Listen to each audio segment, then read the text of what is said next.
को टोटल मिला के 90,000 रुपये मिलेंगे, जिसमें उनकी सैलरी भी है, 30,000 रुपये की सैलरी है। गेस्ट टीचर्स के मामले में सैलरी की बात हो, चाहे पॉलिसी की बात हो, चाहे परमानेंट की बात हो, जम कर के राजनीति हुई है। जम कर के गेस्ट टीचर्स की बात करें तो क्या सब्जी, दूध या पेट्रोल गेस्ट टीचर्स के लिए महंगा नहीं हुआ? तो समझ जाना चाहिए कि रियलिटी क्या है और फैक्ट क्या है और क्या होने वाला है और क्या होना चाहिए, और जो होना चाहिए वो कैसे हो। पॉलिसी जब बनती है ना तो वो सबकी बनती है, सबके लिए बनती है, कोई नया कोई पुराना नहीं है। ये लॉजिक है और शायद इस लॉजिक को बट आपको इस वीडियो को शेयर करना है ज़्यादा से ज़्यादा। हर एक गेस्ट टीचर एक गेस्ट टीचर हैं या गेस्ट टीचर्स के हितैषी हैं तो एक बात तो आपको ज़रूर समझ लेनी चाहिए, और कहीं ना कहीं आपके मन में भी सवाल ज़रूर आया होगा कि दिल्ली में कार्यरत गेस्ट टीचर्स परमानेंट क्यों नहीं हो पा रहे हैं। दूसरा सवाल है कि गेस्ट टीचर्स को 5, 10, 12, 15 साल हो गए हैं काम करते करते, तो आखिर इतने सालों में काम करने के बावजूद भी गेस्ट टीचर्स के लिए कोई मजबूत पॉलिसी क्यों नहीं बन पा रही है। परमानेंट छोड़ो, पॉलिसी छोड़ो, अभी लगभग 5, 5.5 साल के करीब हो चुके हैं, तो दिल्ली में गेस्ट टीचर्स की सैलरी क्यों नहीं बढ़ रही है। ये तीनों मुद्दे आपके मन में ज़रूर आए होंगे, और नहीं आए हैं तो आने चाहिए कि गेस्ट टीचर्स परमानेंट क्यों नहीं हो पा रहे हैं, गेस्ट टीचर्स की कोई पॉलिसी क्यों नहीं बन रही है, और सैलरी क्यों नहीं बढ़ रही है। जैसे ही गेस्ट टीचर्स की सैलरी की बात आती है, परमानेंट की बात आती है या पॉलिसी की बात आती है, तो सरकार, दिल्ली सरकार हो, चाहे सिसोदिया जी हो, चाहे केजरीवाल जी हो, वो एक बात तो ज़रूर आपने कहते हुए सुने होंगे कि हम गेस्ट टीचर्स के हित में हैं, लेकिन न ही बीजेपी करने दे रही है, और हम करना चाह रहे हैं, हमने कर भी लिया था, लेकिन एलजी साहब ने टांग अड़ा दी है। अब ये मैटर आप आज से नहीं बल्कि काफ़ी टाइम पहले से सुन रहे होंगे कि एलजी परमानेंट नहीं करने दे रहा, एलजी पॉलिसी नहीं बनने दे रहा, एलजी सैलरी नहीं बढ़ने दे रहा है। एक बात मैं आपको क्लियर कर दूं कि गेस्ट टीचर्स के मामले में सैलरी की बात हो, चाहे पॉलिसी की बात हो, चाहे परमानेंट की बात हो, जम कर के राजनीति हुई है, जम कर के राजनीति हुई है। और इस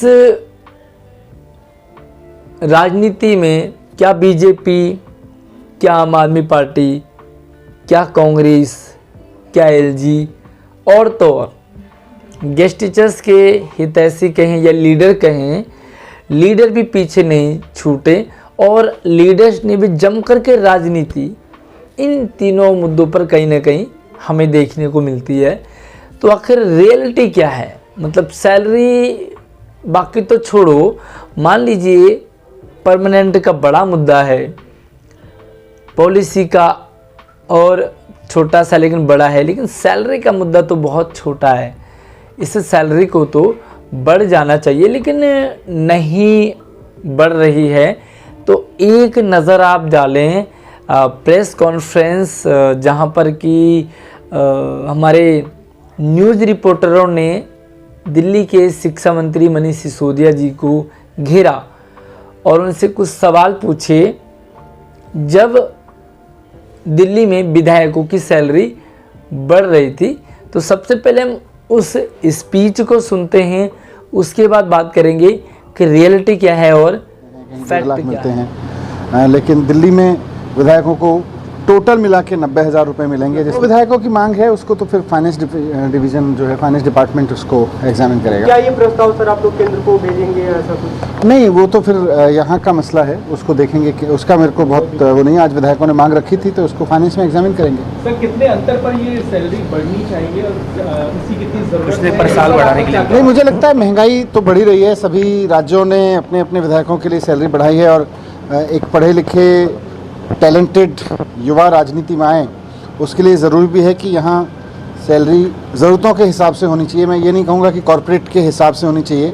कॉरपोरेट में टैलेंट को अपने कंपनी के प्रॉफिट के हिसाब से सैलरी मिलती है, लेकिन यहाँ क्योंकि हम टैक्स पेयर के पैसे से सैलरी ले रहे हैं तो ज़रूरतों के हिसाब से मिलती है। क्लिप देख ली होगी आपने, सुन भी लिया होगा और कुछ तो आपको समझ भी आ गया होगा कि दिल्ली में जो विधायक हैं आम आदमी पार्टी के राज में, चाहे वो अपोजिट पार्टी के हों, विधायकों की सैलरी को लगभग दुगने के करीब बढ़ा दिया गया। सैलरी बढ़ाने को लेकर के जो न्यूज़ रिपोर्टर हैं उन्होंने कई सवाल भी करे हैं कि ये सैलरी आप क्यों बढ़ा रहे हैं।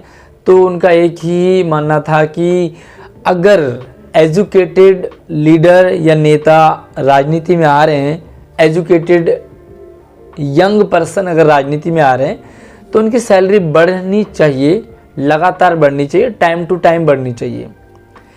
तो ये जब सिसोदिया जी बोल रहे थे तो क्या उन्होंने ये नहीं सोचा होगा कि दिल्ली के सरकारी स्कूलों में गेस्ट टीचर भी तो एजुकेटेड हैं और वो तो टीचर हैं। विधायक तो विधायक है लेकिन टीचर तो टीचर है ना, तो टीचर तो पढ़े लिखे हैं ही। तो क्या ये जो रूल है वो गेस्ट टीचर्स पे लागू नहीं होती है? क्या गेस्ट टीचर्स की सैलरी को नहीं बढ़ना चाहिए था? और 1 2 नहीं, 3 4 नहीं, पूरे 5 साढ़े 5 साल हो गए। तो आगे उन्होंने उसी अपनी स्पीच में कहा कि महंगाई को देखते हुए सैलरी को बढ़ना चाहिए। तो एक और सवाल से वापस सिसोदिया जी से गेस्ट टीचर्स पूछना चाहते हैं कि ये महंगाई क्या सिर्फ विधायकों के लिए बढ़ती है क्या? मतलब दिल्ली में जितने विधायक हैं सिर्फ उन्हीं के लिए सब्जी महंगी है, उन्हीं के लिए दूध महंगा हो रहा है, उन्हीं के लिए पेट्रोल का दाम महंगा हो रहा है? क्या आम आदमी हो, चाहे जो बेसिकली हम गेस्ट टीचर्स की बात करें, तो क्या सब्जी, दूध या पेट्रोल गेस्ट टीचर्स के लिए महंगा नहीं हुआ? तो आप ये मतलब दोगली वाली बात या इस तरह की बातें क्यों करते हैं, समझ से परे है। लेकिन गेस्ट टीचर्स को इतना तो समझ जाना चाहिए कि रियलिटी क्या है और फैक्ट क्या है और क्या होने वाला है और क्या होना चाहिए और जो होना चाहिए वो कैसे होगा। देखिए, जब बात आती है विधायकों की सैलरी बढ़ाने की तो वहाँ पर महंगाई को देखा जाता है, वहाँ पर पढ़े लिखों को देखा जाता है, वहाँ पर ज़रूरतों को देखा जाता है। लेकिन जब बात आती है गेस्ट टीचर्स की तो ना ही वहाँ पर पढ़े लिखे होते हैं गेस्ट टीचर, ना ही गेस्ट टीचर्स के लिए महंगाई देखी जाती है और ना ही गेस्ट टीचर्स के लिए समय को देखा जाता है कि समय की मांग है कि सैलरी बढ़नी चाहिए। तो 5 साल कम नहीं होते हैं, 5 साल में एक सरकार बदल जाती है, 5 साल में सरकार बदल जाती है, लेकिन यहाँ पर सैलरी नहीं बदली। बहुत बड़ी बात है। तो इतना तो क्लियर हो गया होगा कि जब विधायकों की सैलरी बढ़ी तो कोई एलजी ने कुछ भी टांग नहीं अड़ाया। और एक बात आपने वहीं पर सुनी होगी कि जब उनसे पूछा गया कि क्या सैलरी बढ़ जाएगी या उस पर कोई अड़ंगा आएगा, तो उन्होंने कहा ये तो हमारा अंदर का मामला है, ये तो ईजीली हो जाएगा। तो भाई सैलरी का फैक्ट यही है, रियलिटी यही है कि सरकार ने जो चीज़ चाही उस चीज़ को ना ही एलजी रोक पाता है, ना ही अपोजिशन रोक पाता है और ना ही कोर्ट रोकता है। ये फैक्ट है। लगभग अगर आप जेन्युइन काम करते हो तो ना ही विपक्ष पार्टी रोकती है और ना रोक पाती है, क्योंकि जेन्युइन काम है। ना ही एलजी साहब रोक पाते हैं, क्यों रोकेंगे भाई, जेन्युइन काम है। ना ही कोर्ट रोकती है, क्योंकि कोर्ट तो कहती भी है कि समान कार्य समान वेतन। तो कोर्ट का रोकने का कोई लॉजिक ही नहीं है। सिंपल से आपको ये समझना पड़ेगा, ये समझना चाहिए कि सैलरी हो, चाहे पॉलिसी हो, चाहे परमानेंट हो, दिल्ली सरकार इसके बिल्कुल खिलाफ है। वो न ही सैलरी बढ़ाने के पक्ष में है, न ही पॉलिसी बनाने के पक्ष में, और न ही परमानेंट तो बहुत दूर की बात है, क्योंकि परमानेंट करना और ये कहीं माइंड में रखना भी थोड़ा सा अटपटा सा लगता ही है। तो इतना तो क्लियर हो गया होगा। अब करना क्या चाहिए और होगा क्या, होना क्या चाहिए? देखिए, परमानेंट हो जाना चाहिए, क्योंकि 10-10, 12-12 साल एक ही डिपार्टमेंट में एक ही पोस्ट पर काम करना, परमानेंट होने का दावेदार तो कैंडिडेट गेस्ट टीचर रखता है।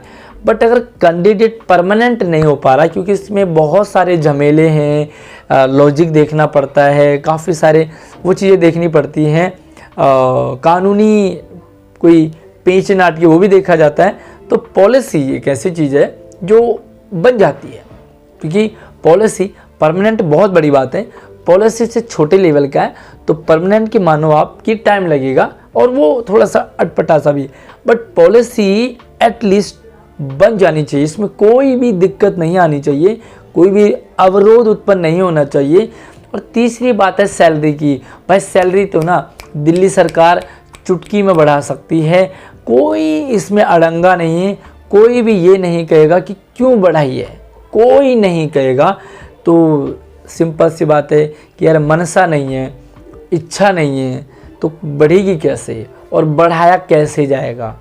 तो बाकी क्लियर आपको रख दिया है, कैसे बढ़ेगी वो आपको बता दो। जब तक देखो, ना ही अपोजिट पार्टी चाहती है, इतना भी क्लियर है कि अपोजिट पार्टी भी नहीं चाहती है, ये सारी पार्टियां सिर्फ राजनीति कर रहे हैं गेस्ट टीचर के ऊपर। अब होना क्या चाहिए, जब तक गेस्ट टीचर यूनिटी के साथ, चाहे वो जितने भी लीडर हैं, जितने भी लीडर बने फिर रहे हैं गेस्ट टीचर्स के, सारे लीडर जब तक एक नहीं हो जाते ना, तब तक कुछ नहीं होगा, कुछ नहीं होगा। और हाँ, अगर गेस्ट टीचर सारे एक हो जाते हैं, सारे एक हो जाते हैं, नए पुराने छोटे बड़े, टीजीटी पीजीटी फलाना फलाना, ये सारे के सारे लीडर जितने भी अगर एक हो जाए ना, तो कहानी आपने सुनी होगी जहाँ पर एक किसान अपने 4 बेटों को कहता है, अलग अलग लकड़ी तोड़ने को देता है, तो वो लकड़ियाँ भी गेस्ट टीचर है, अलग अलग तो टूट जा रहे हैं। जब वो लकड़ियाँ इकट्ठी हो जाए ना, तो कोई अपोजिट पार्टी भी नहीं तोड़ पाएगी, ना ही सत्ताधारी पार्टी रोक पाएगी, ना ही कोर्ट रोक पाएगा, और ना ही एलजी रोक पाएगा। बस unity is must is there.